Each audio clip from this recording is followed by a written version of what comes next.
Hey folks, how's it going? Enderal is a total overhaul mod for Skyrim, large enough in its scale and magnificence to challenge most AAA games in the industry. Not long ago, I released a video on why you should totally play this amazing free-to-play title, so be sure to check out that video as well. But what if I told you that there is much more to Enderal than first meets the eye?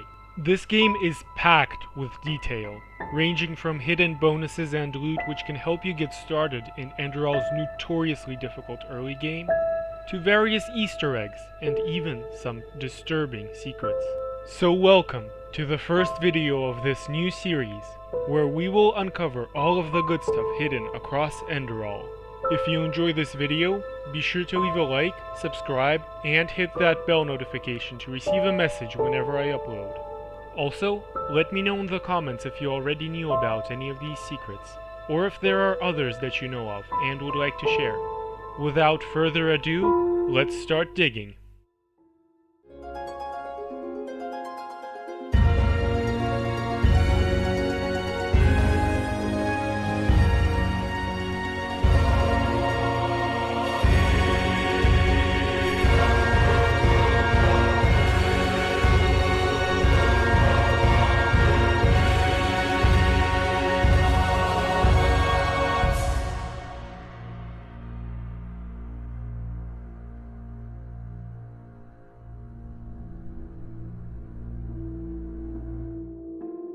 The greatest gem of civilization on Enderal's otherwise largely inhospitable lands is the magnificent city of Ark.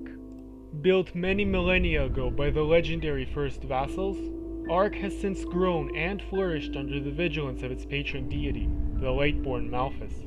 Yet despite Ark's economic wealth and prosperity, any travelers venturing into the city will find no shortage of the poor and destitute within its walls. Some of this poverty is actually engineered, as individuals who violate Enderal's religious mandates are stripped of their path, which is basically their caste.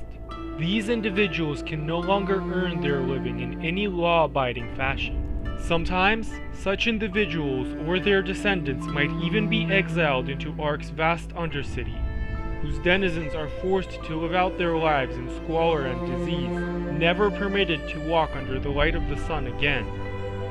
Various beggars can be found throughout both the lower and higher levels of Ark, requesting coin from passerbys to allow them to get by in these harsh times. Should you be feeling charitable, you can always alleviate the suffering of these downtrodden individuals by giving them some of your hard-earned coin. However, with Ark's beggars obviously not being real people, but rather simple pixels that are displayed on your computer screen, you might be asking yourself, why should I?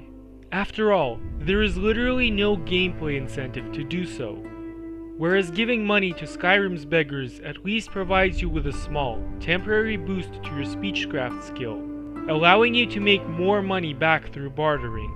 Giving gold to Enderal's beggars, well, does nothing.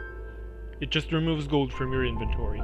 However, as a few charitable or simply inquisitive players might find out, there actually is a hidden reward for one's generosity, and a very nice one at that. Should you give more than 100 gold pieces to a beggar, you will be awarded with the Gift of Generosity, a permanent spell effect which gives you a 15-point bonus to your health, 10 points bonus to your carry weight, and 5 points to your rhetoric skill.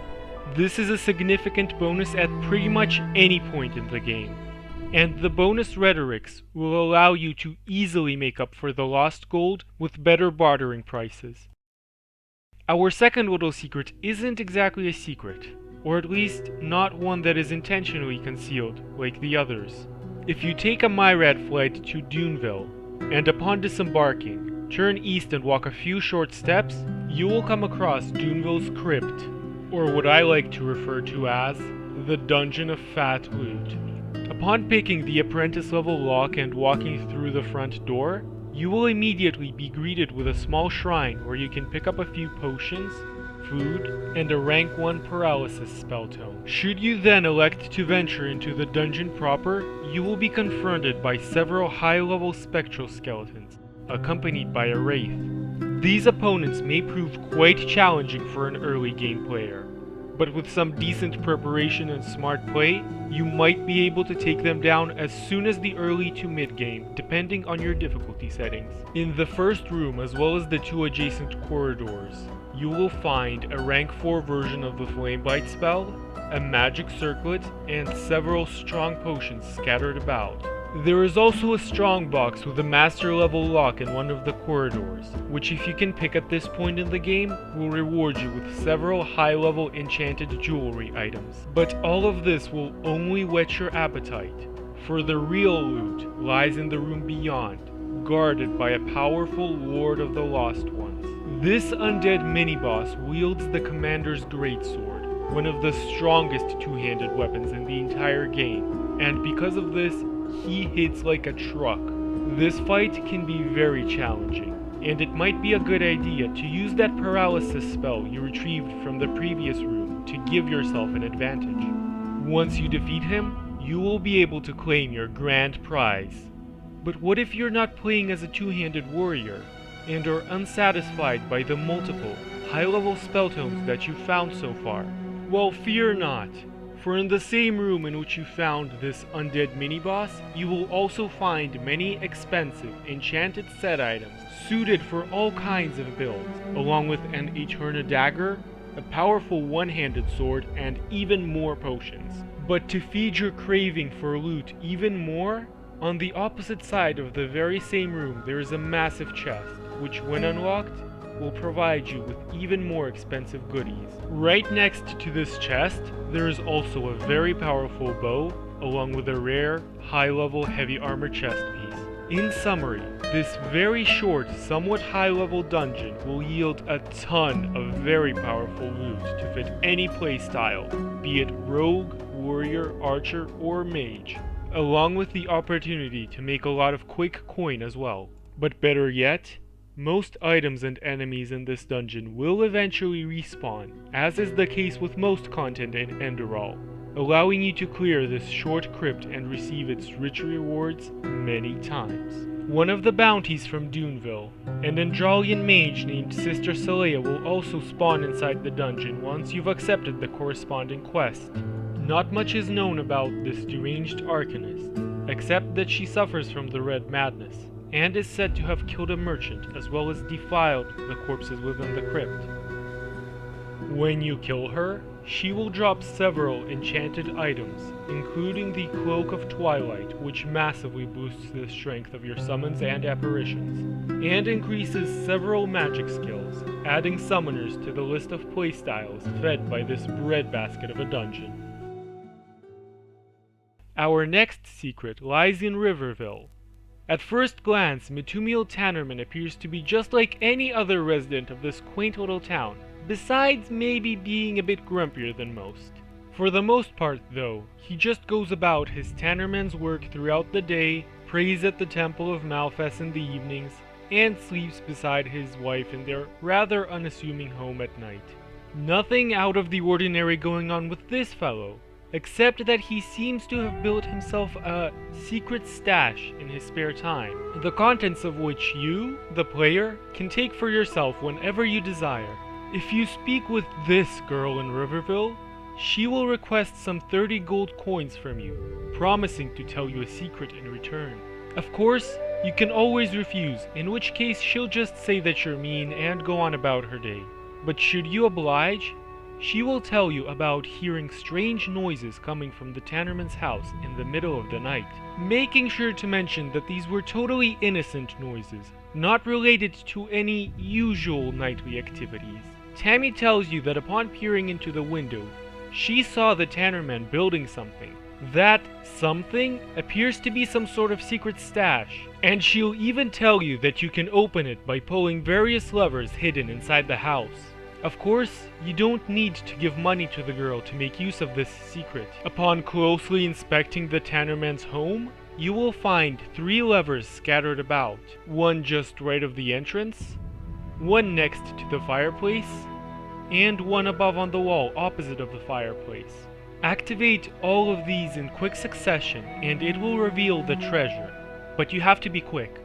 When you succeed, this wooden box will slide open, revealing the Tannerman's mysterious treasures: an enchanted set amulet, several potions, and an adept skill book. Granted, none of these items are particularly powerful, but I think it's a fun little secret which can help out a bit in the early game.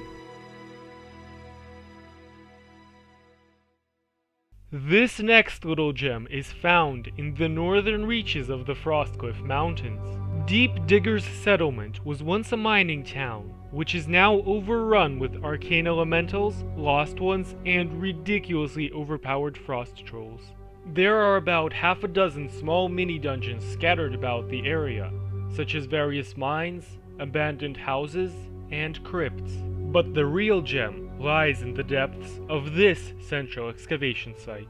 As you will discover upon entering this artificial cavern, a pack of frost trolls have made Ice Zag's mineral screening into their abode. Continue up these mining walkways and you will stumble upon two frost trolls beside a skeleton which is hanging upside down, apparently reaching for something that appears to be an enchanted blade.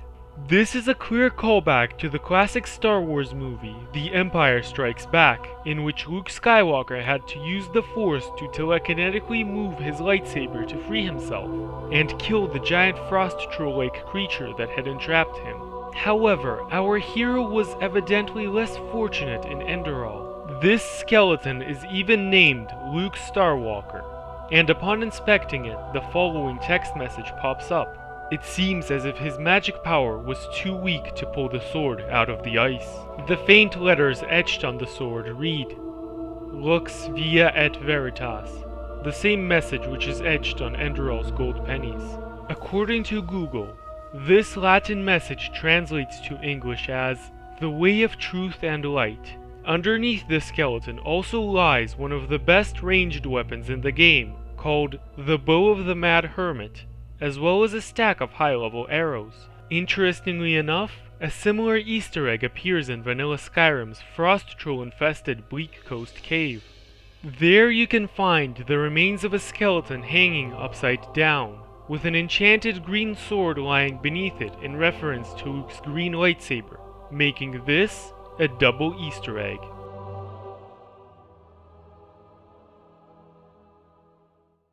This last little secret takes us back to Riverville, more specifically to a dungeon which never made it into the finished game. Inside Riverville's temple, you will find this door, locked by a key that does not appear to exist within the game's files. There is no way to open this door without resorting to the use of console commands, but if you do, you will gain access to this strange room. The chests scattered about here are mostly empty, so the only noteworthy feature is this door marked as Riverville Crypt, Unused Cell. At first glance, this may seem like an ordinary crypt, not unlike the one found beneath Ark, besides the fact that you won't be able to leave it because of the exit door not being implemented. The crypt is crawling with lost ones, not unlike many other crypts, and continuing down its hallways will even lead you to an undead mini-boss. However, after that, things get weird. The first thing I couldn't help but notice is that this crypt is pretty much larger than the city itself. Also, while the people of Enderal are supposed to be the most pious and venerate of Malphas and the other Lightborn, the statues within this crypt imply the worship of other, darker entities. There is also a flayed skeleton and a pool of freshly spattered blood in this one area of the dungeon, suggesting that there was at least one person living here recently. And then there is this demonic-looking area. Whatever the heck is going on here, only the developers know, and they're not telling. So that's it for today's episode of Top 5 Hidden Things in Enderal. Leave a comment down below telling me if you already knew about any of these things. Also, let me know if you liked the new intro, if I should make a different one, or just do away with it entirely. I really hope you all enjoyed today's episode, and until next time.